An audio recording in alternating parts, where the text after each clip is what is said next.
Welcome to D media. నేను మీ దేవేందర్.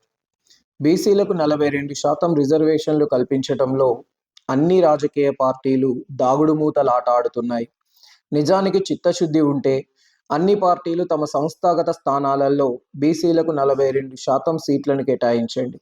అలాగే నియామక పదవులు కూడా బీసీలకు 42% సీట్లను కేటాయించి అప్పుడు మీ నిజాయితీని నిరూపించుకోమని కోరారు బీసీ నాయకులు.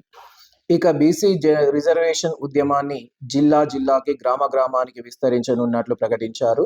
అది రిజర్వేషన్ పోరాట సమితిని పెట్టి మేము ఉద్యమాలు అంటే ఇక గ్రామాలకు వెళ్తున్నాం. ఇంతకుముందు విజయ్ కుమార్ కూడా మాట్లాడుతూ మీరు జిల్లాలకు పోతలేరు, ఇక్కడే కన్ఫైన్ అనేటువంటి భావన కొంత తీసుకురావడం జరిగింది. వాస్తవానికి ఇప్పుడు మేము కూడా 10th నవంబర్ రోజు కామారెడ్డి మీటింగ్ పెట్టినాం. డిస్టిక్లకు కూడా మేము వెళ్తున్నాం, ప్రజలను కూడా చైతన్యం చేస్తున్నాం. రేపు గ్రామ స్థాయిలో ప్రజలు చైతన్యవంతమైన రోజు మనం ఈ రిజర్వేషన్లు సాధించుకుంటాం, లేకుంటే కాదు అని మళ్ళీ చెప్తున్నాం.